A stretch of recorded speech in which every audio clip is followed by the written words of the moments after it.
Good morning. I'm Dr. Glenn Robertson, and this morning we're supposed to talk about Lesson 6, the American Civil War, 1862 to 65, as part of M&S Course 610, The Evolution of Modern Warfare. I'm joined this morning by two of my associates, Lieutenant Colonel Bill Bassett and Lieutenant Colonel Dave Chuber. Our goal this morning is to talk a little bit about this lesson, to provide some assistance in ways to teach this lesson, and to provide some ideas on alternative approaches. This lesson offers both great opportunity and a large number of pitfalls. The American Civil War, in its military aspects, is more or less unique in American military history.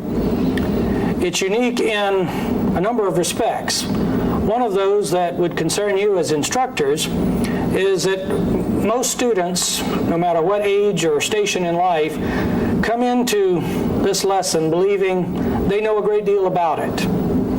They've all heard of the Battle of Gettysburg, or the Battle of Shiloh, or U.S. Grant, or Robert E. Lee, or Abraham Lincoln. So they come into this lesson with fixed notions already. Some of those notions are correct. Some of them probably will need some modification. So you're going to begin this lesson with students who already have fixed opinions. That's not necessarily bad, but it is something you have to think about.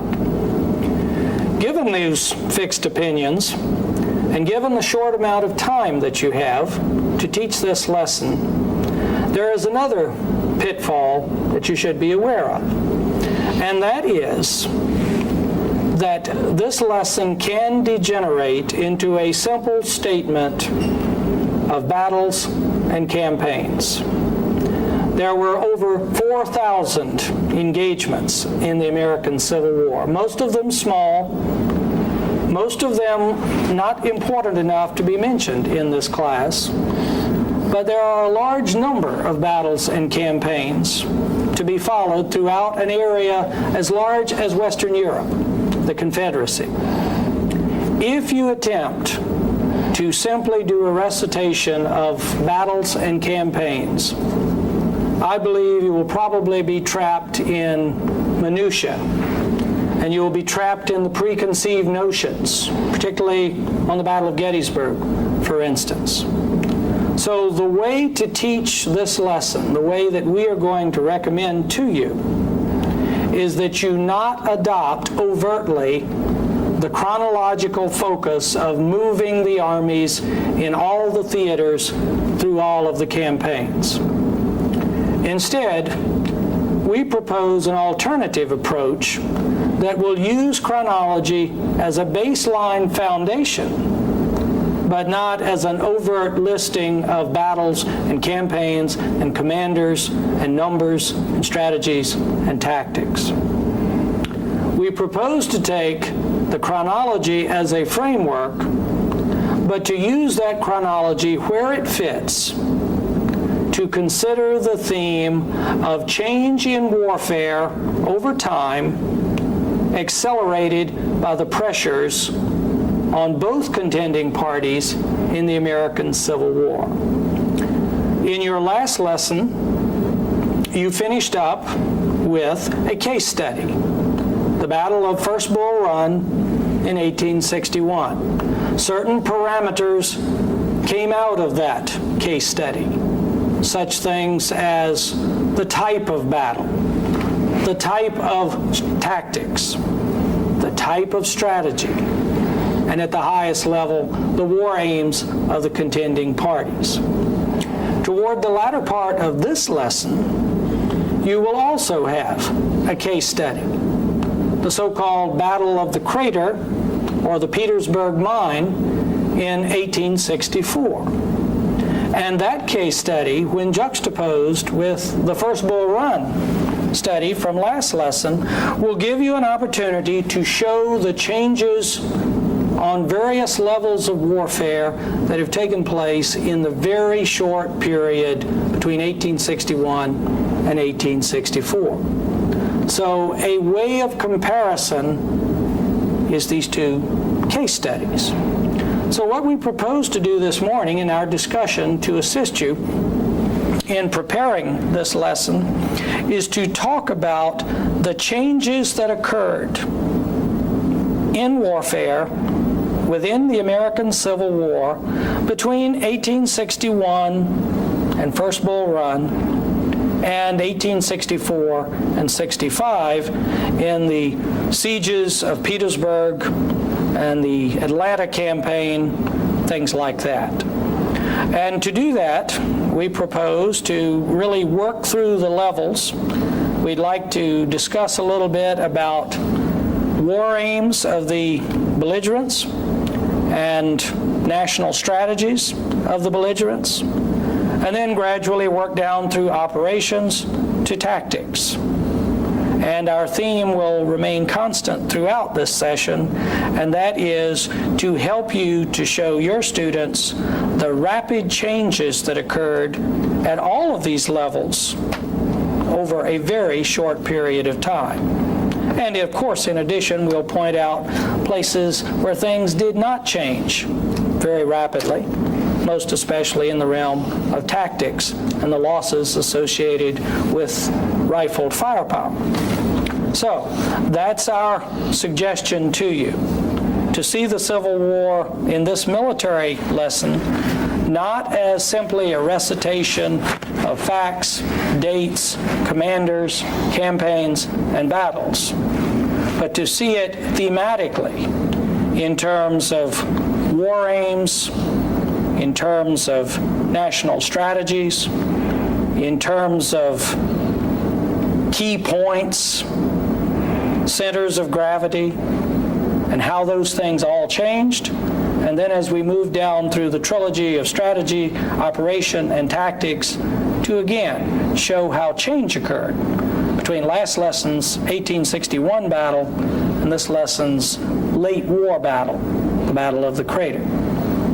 So that's our suggestion to you on how to cover a course lesson that is both seemingly familiar to the students and yet frequently devoid of analysis and lost in the welter of facts.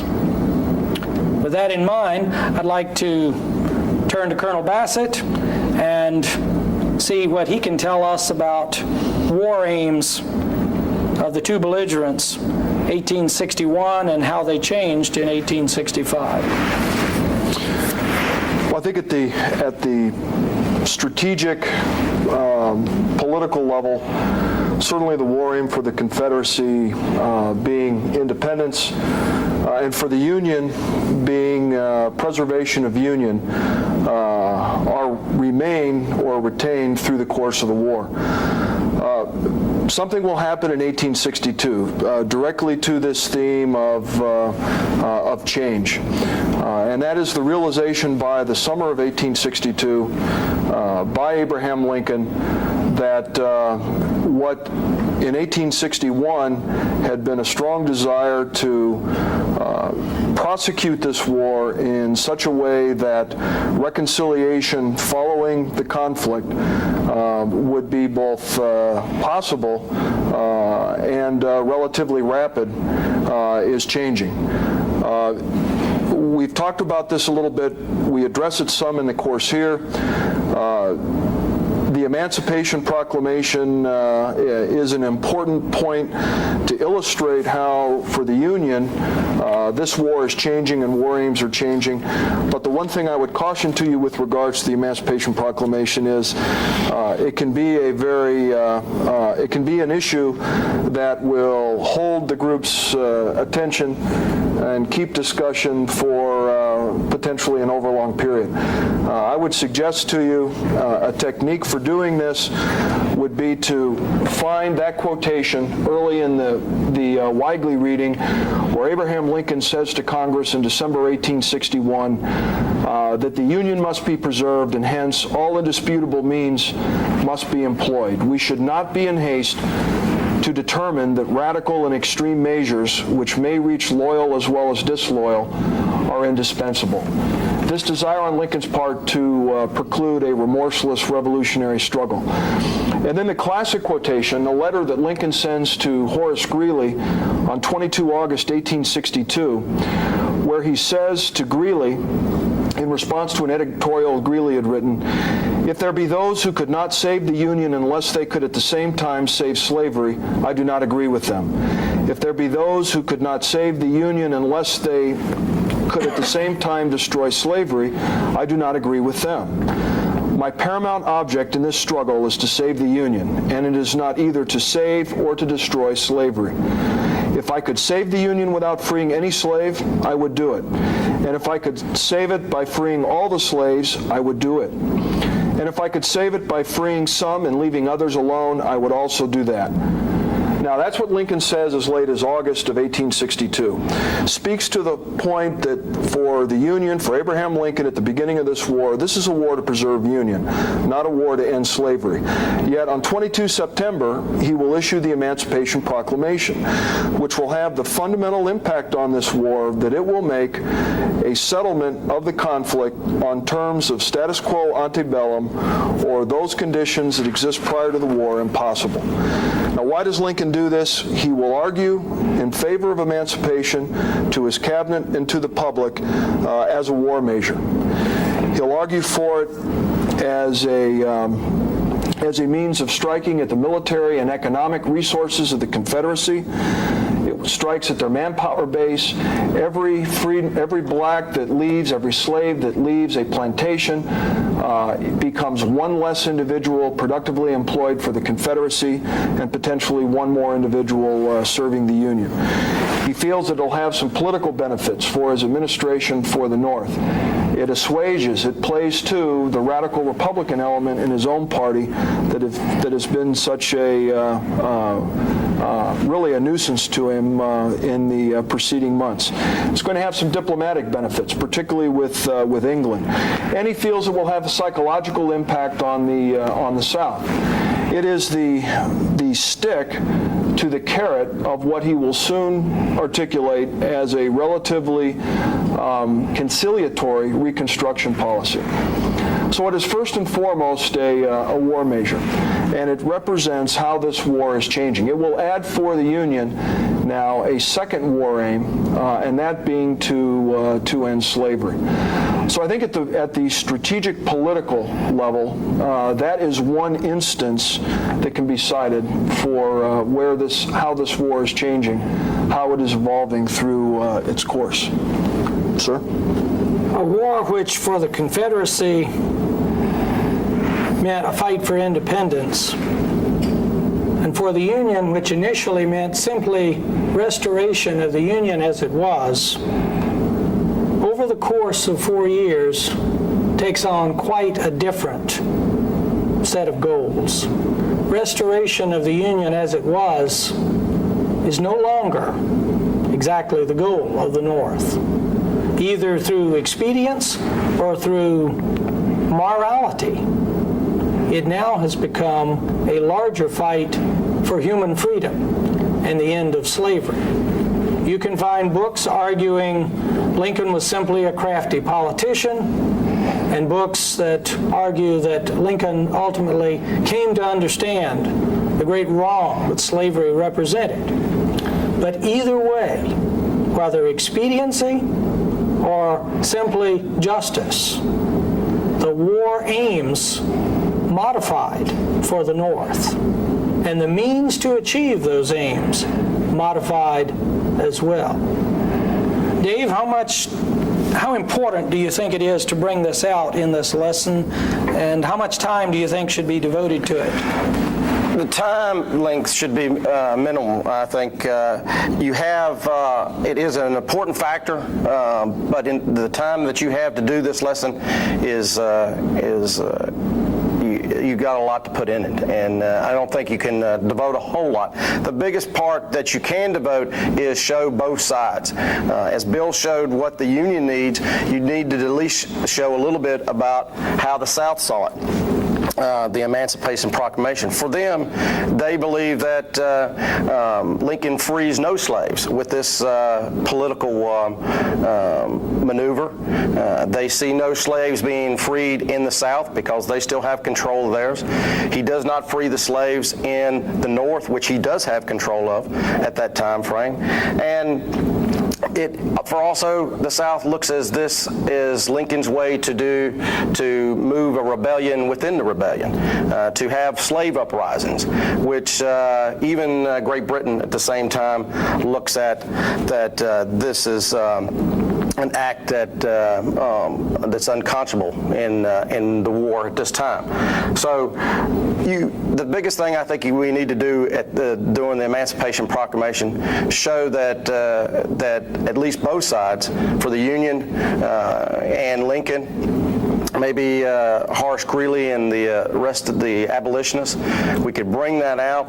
But for the South, at the same time, they're going on with the war and as business as usual to continue to fight and gain their independence along with their, as they believe, their constitutional right, even under the Union before they broke away. You know, sir, I would almost recommend that the Emancipation Proclamation be mentioned purely in the context of the political aims changing in 1862, and then move on into how the military strategy is changing over the course of the war. Maintain your focus at the military level, in which there's much to be done with the readings that you have for this particular lesson. And possibly the best way to do that is to take Dr. Robertson's piece, and for those of you that have not noticed, the case study you did on First Bull Run was written by Dr. Robertson, our Deputy Director. But take that discussion of Scott's Anaconda Plan and the eventual strategy that is adopted and the reasons for pursuing that strategy in 1861. And then go to the Weigley reading and point out to your students that in a footnote to the Weigley reading, and in fact you can refer them back to page 493 in The American Way of War. They provide a letter that Lincoln sends to one of his subordinate generals, Don Carlos Buell, in January of 1862, where he articulates what he believes to be the best Union military strategy for this war, and that being one that employs all the resources of the Union at the same time, advancing on a variety of fronts and causing problems for the Confederacy with their fewer resources, identifying weakness, exploiting that weakness, and really bringing the advantages of the Union to bear in the most effective manner. Weigley does a very good job then talking about how Halleck, for one, responds to this. It is not Jominian in the sense of achieving mass and focusing on the attainment of interior lines and exploitation of interior lines, but this is the concept, the general concept, that the Union will finally adopt and adopt successfully by 1864, that which is embodied in Grant's instructions to his generals, another primary source which you have available to you in your readings for this particular lesson. So I think maybe showing what Lincoln is thinking as early as January 1862, discussing the reasons he has so much difficulty promulgating this military strategy, and how by March 1864 he now finally has a general-in-chief that understands this concept and is able to frame a plan that executes simultaneous advances on a variety of fronts, could be useful to you, and takes you into the campaign of 1864, where you can then compare that with what has happened earlier. You even on the sides for the Confederate side, you can see with Don Carlos Buell, Lincoln, and Halleck, there's a disagreement on how to develop this plan, and it is a developmental phase of how they're going to do that, or they're going to achieve a success with the Confederacy. I think the Confederacy has the same problem. They have a large area that they're trying to defend with a lot smaller army, and they have some of the same problems, although they look toward interior lines where hopefully they can move troops from one place to another. Their problems are even greater in not having the industrial base of the North. They're also having the problems of, because they're agrarian culture culture anyway, they don't have the resources, and they must gather those resources from another area, which is why they want recognition from Europe. And to do that, they have to be able to bring those resources in to their ports. And then with the Anaconda Plan, it affects that their whole plan and how they're going to do that, because not only with the blockade, the Anaconda Plan, the fighting in different areas, the interior lines, unless they can control certain resources like or supply routes or MSRs of the railroads, they will not be able to shift troops from one to the other, and eventually the North itself will use the railroads as points of that they will try to seize very early in the war. Whether North or South, officers in high positions who are faced with prosecuting the war for their respective war aims will have the very difficult problem of figuring out how to operate with much larger numbers over vast distances. Some of them will intuitively understand this process, but not very many. Others will look to the intellectual heritage that they had received in their professional training. 2 lessons earlier, in your lesson 4, you had no doubt a discussion of Jomini and Clausewitz. Clausewitz was not translated into English until after the American Civil War.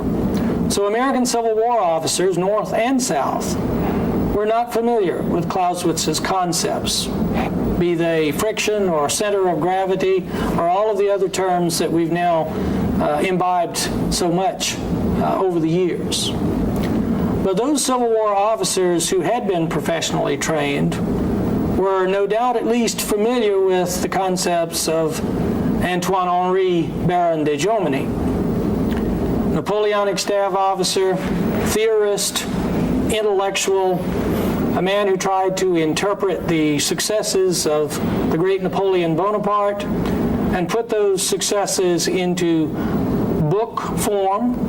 And then, of course, he was ripped off by Americans, Dennis Hart Mahan at West Point, Henry Wager Halleck, pre-war officer who left the service and now has come back in and will ultimately, for a time, be General-in-Chief. Jomini and his interpreters are in the saddlebags intellectually of officers North and South.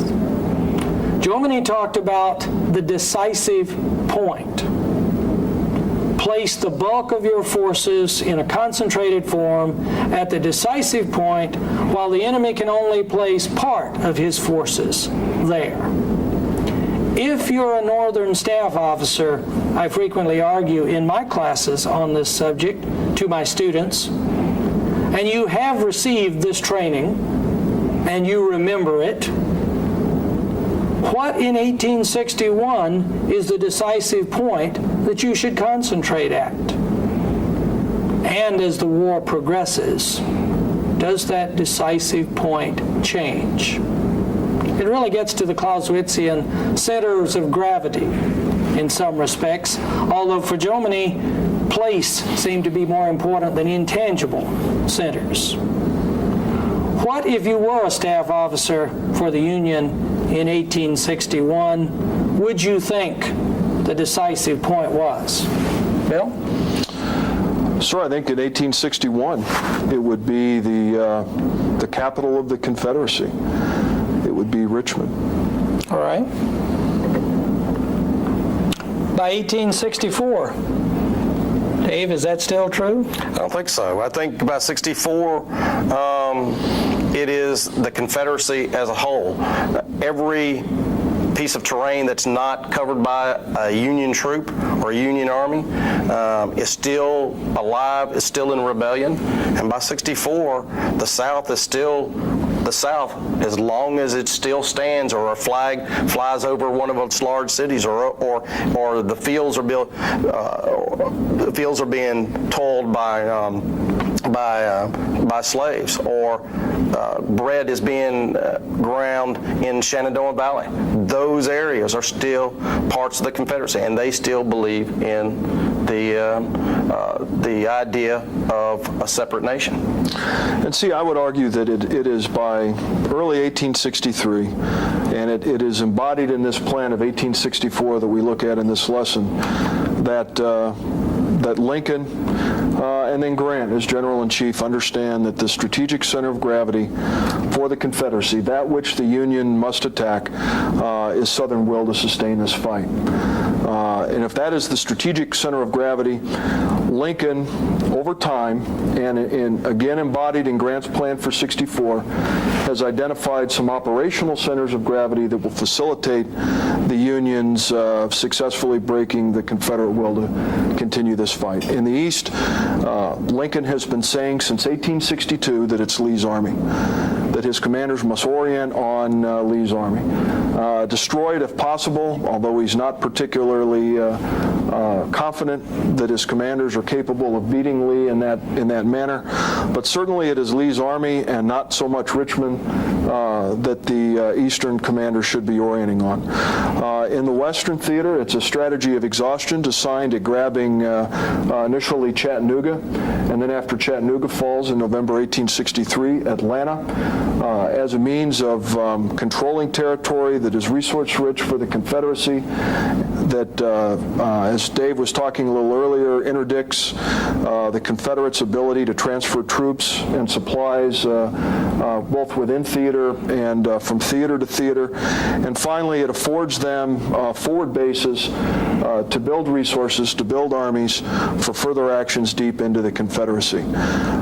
It is the development now of a military strategy that understands and applies Union resources in different theaters toward different operational centers of gravity, but all designed toward destroying the Confederacy's will to continue the fight. And crucial to that is to attack the legitimacy of Davis's government, not only with the Southern people, but also with the nations of Europe, to preclude intervention. I think the Confederacy also looks at the will of the North to continue this war to the point that that's not only do they do certain things in hopes that maybe the raid or the movement into Pennsylvania, into Gettysburg, not only feeds their army, but it also, if they can defeat a Union army on Union soil, that the will of the North itself,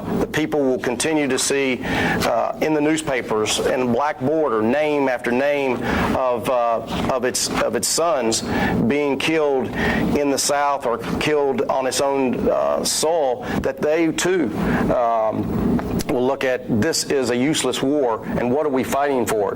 Initially it was the Union, now it's for slavery.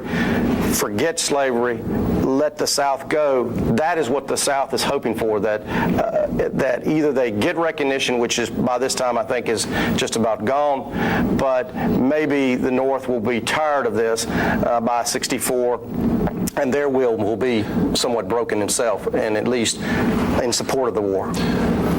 Well, sir, if I could speak to that real quickly, and it also, I think, talks to the depiction of Robert E. Lee and Weigley's American Way of War, which is not very complimentary, where he argues that Lee does not have a strategic vision I think possibly evidence that he in fact does, and speaking directly to Dave's point, is this quotation from early 1863, where Lee will write, and I quote, "If successful this year, 1863, next fall will be a great change in public opinion at the North. The Republicans will be destroyed, and I think the Friends of Peace will become so strong that as that next administration will go in on that basis, we have only, therefore, to resist manfully."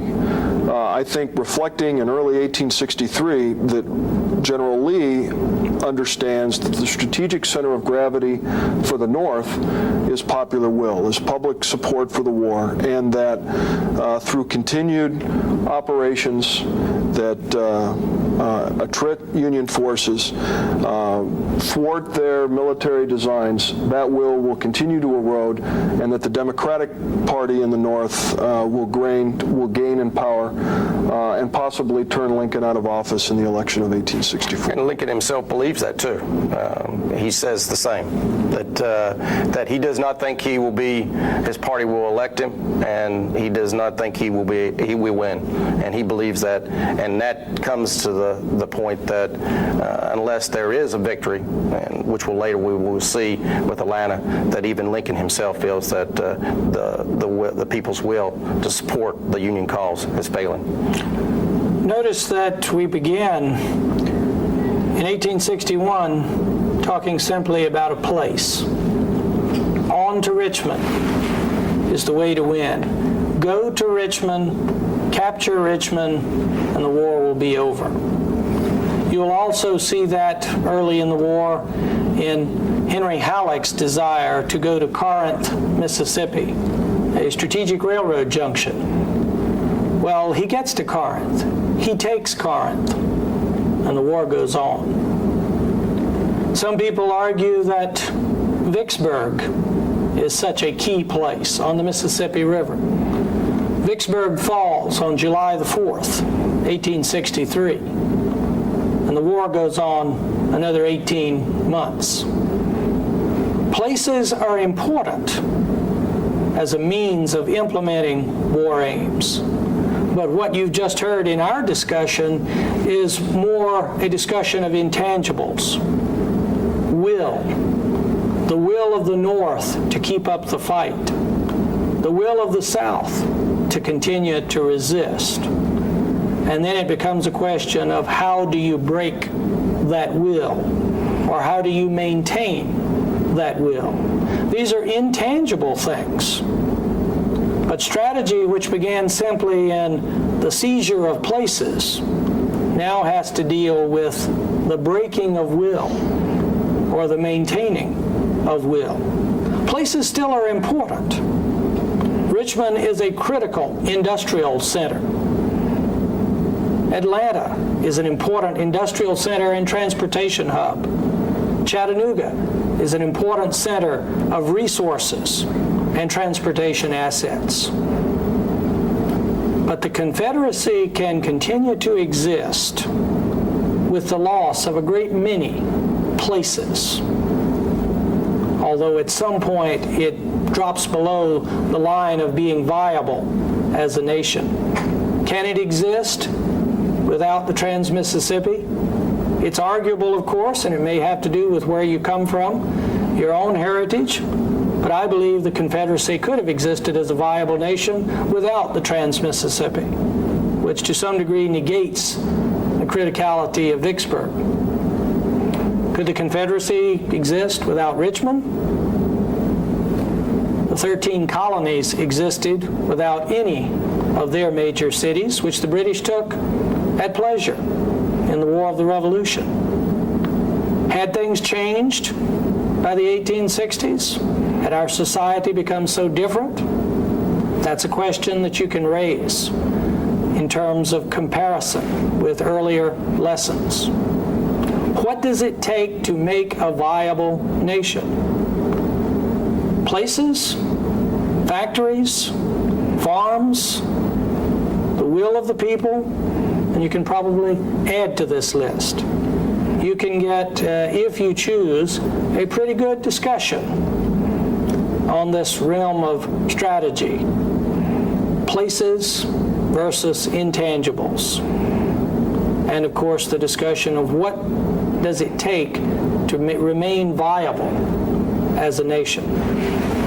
Ultimately, of course, strategy has to be translated into operations. And here too, you can show change over time accelerated by the pressures of war.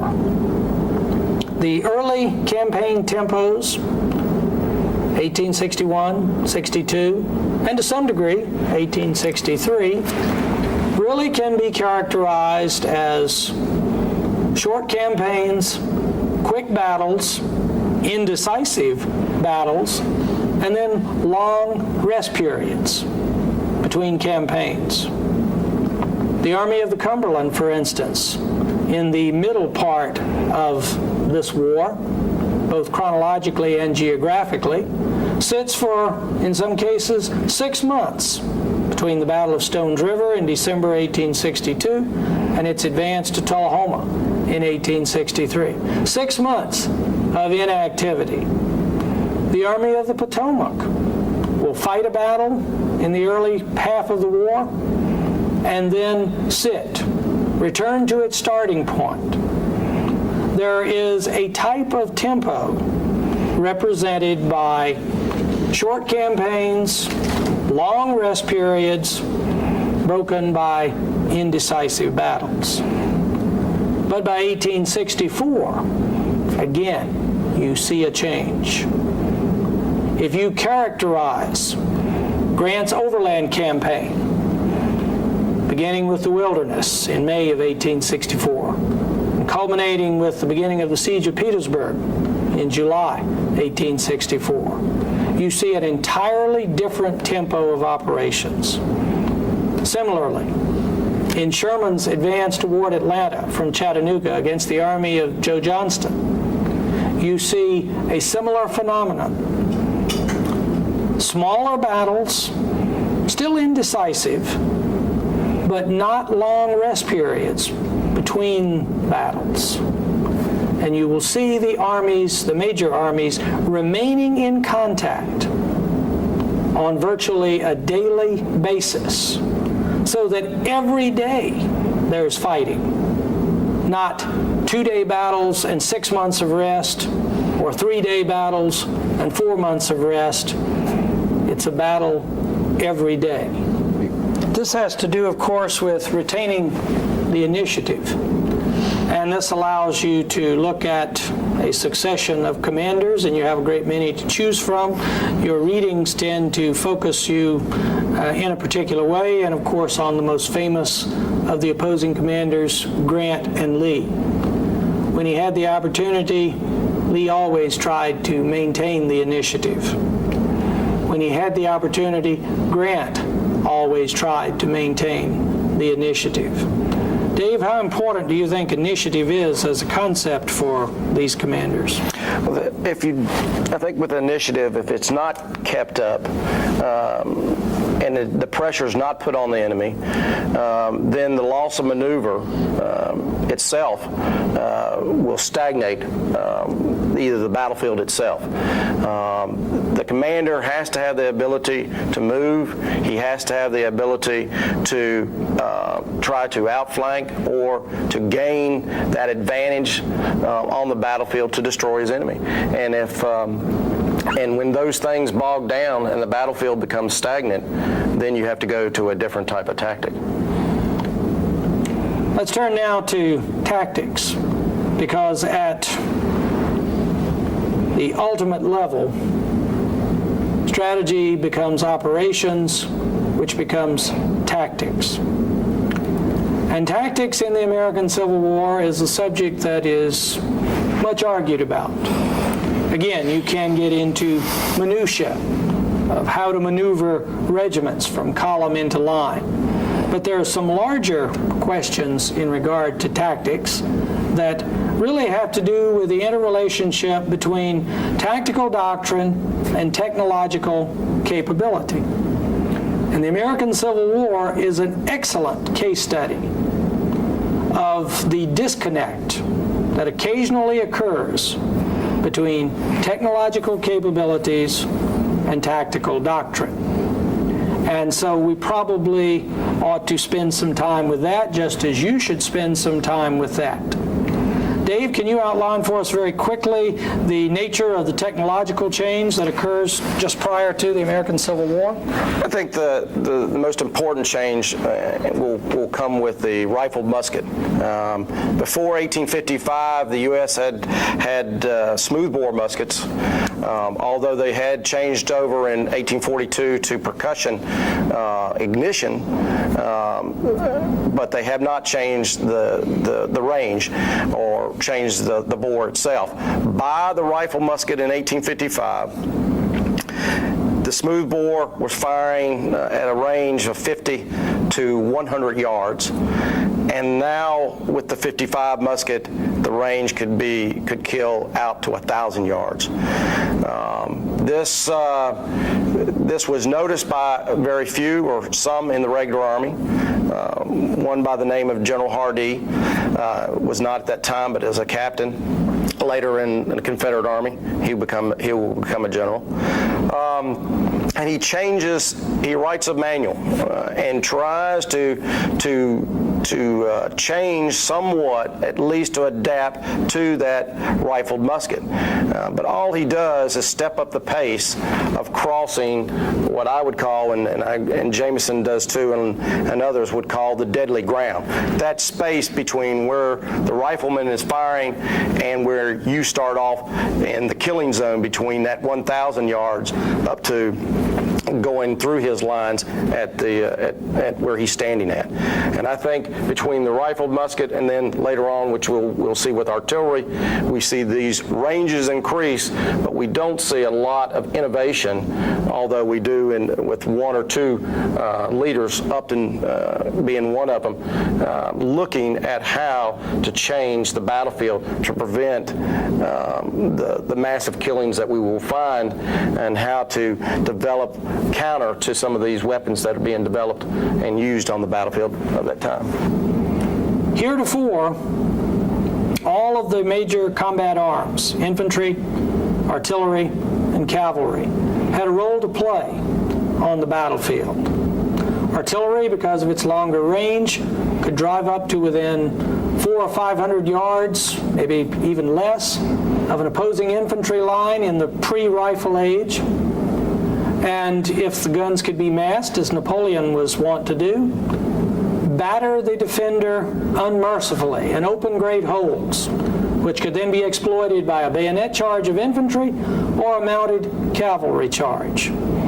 So all three of the combat arms in the pre-1855 period could play on the battlefield. The rifle musket changed all that. Artillery now could not drive up to within 400 yards of an opposing infantry line. The horses would be shot down, the gunners would be shot down, and the guns would be lost. So artillery was pushed further to the back edge of the battlefield, where problems of fusing and range estimation and frangibility of shells and lack of recoil systems all reduced the effectiveness momentarily of artillery. Cavalry, the rifle musket, banished it to the edges of the battlefield. And cavalry, until it developed a firepower revolution of its own with new technology, was forced to fall back on scouting and screening and that most favorite of cavalry occupations in the Civil War, riding a raid. But cavalry could not stand against formed troops with a rifle musket. For the opposing infantry lines, the rifle musket meant that the bayonet had come to be essentially an obsolete weapon, except in rare circumstances. Better as a can opener or a candle holder than a device to strike terror into the heart of the defender. For infantry, too, being in that beaten zone of 400 yards instead of 50 to 100 meant that they would have more deadly ground to cross. So instead of facing 1 or 2 aimed shots, they would face 10 or 12 aimed shots. And the result was a holocaust of blood on any Civil War battlefield where 2 armies came together with purpose and desire to win. So the casualties are going up and up and up. The question arises in this late 20th century, how could people not have seen that? How could they have been so stupid? The answer is, they did see it, and they weren't so stupid. You do those people of the 19th century an injustice to believe that they couldn't see these simple truths. They saw them, but they believed they couldn't change. What we tried to do in this brief discussion is really walk you through what we believe to be a useful way of taking a subject that many students believe they know everything about, and a subject that can be extremely complex, and try to handle it in a meaningful way of about an hour. We started at the top with war aims. We've worked down through strategy, operations, and finally to tactics in the School of the Soldier. What we've showed you as a way of teaching this is to see it in terms of the theme of change in warfare, accelerated by the pressures of a serious conflict. Things that started out in 1861 as simply restoration of the Union versus independence, by 1865 has changed into a larger moral question of human freedom. What we've showed you in terms of strategy has changed from simply a place to more intangible things like national will.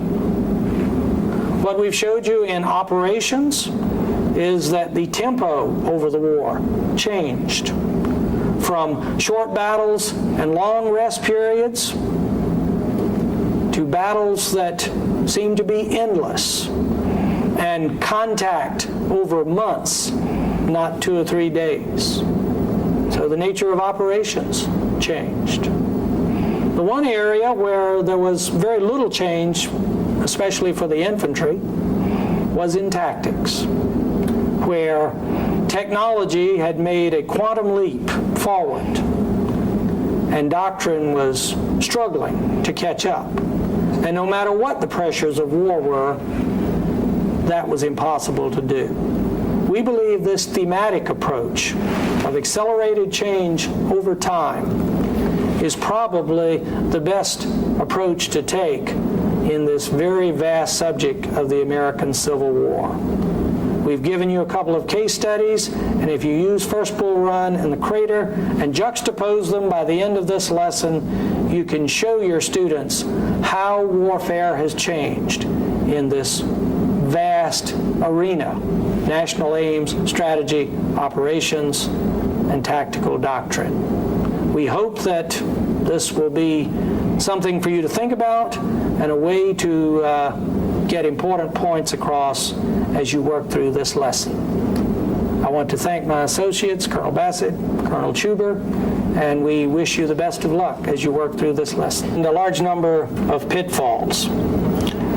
The American Civil War, in its military aspects, is more or less unique in American military history.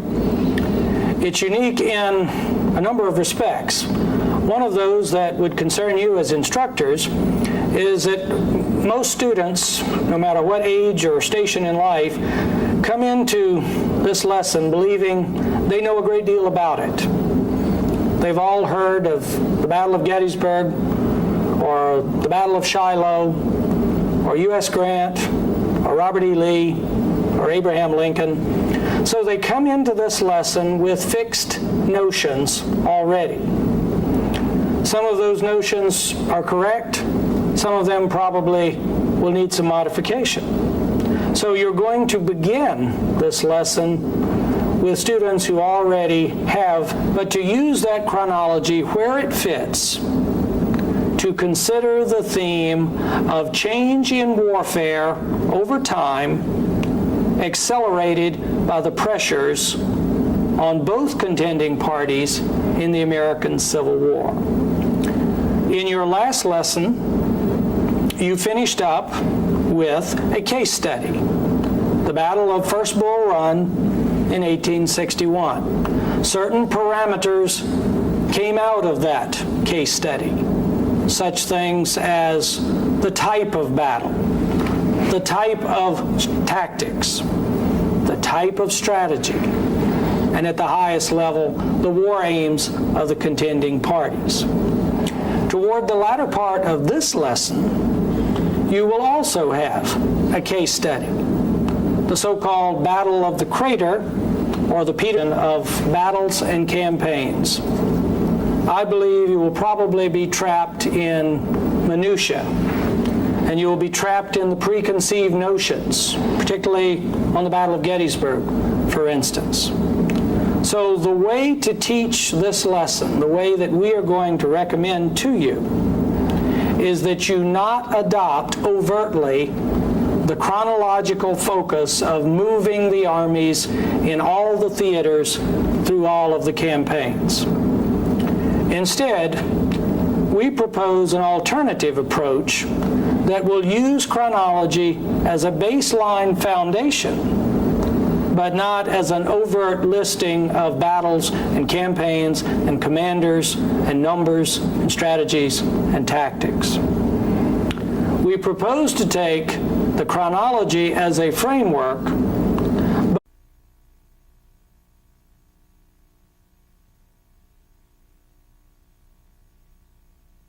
Good morning. I'm Dr. Glenn Robertson, and this morning we're supposed to talk about Lesson 6, the American Civil War, 1862 to 65, as part of M&S Course 610, The Evolution of Modern Warfare. I'm joined this morning by two of my associates, Lieutenant Colonel Bill Bassett and Lieutenant Colonel Dave Chuber. Our goal this morning is to talk a little bit about this lesson, to provide some assistance in ways to teach this lesson, and to provide some ideas on alternative approaches. This lesson offers both great opportunity and fixed opinions. That's not necessarily bad, but it is something you have to think about. Given these fixed opinions, and given the short amount of time that you have to teach this lesson, there is another pitfall that you should be aware of. And that is that this lesson can degenerate into a simple statement of battles and campaigns. There were over 4,000 engagements in the American Civil War, most of them small, most of them not important enough to be mentioned in this class, but there are a large number of battles and campaigns to be followed throughout an area as large as Western Europe, the Confederacy.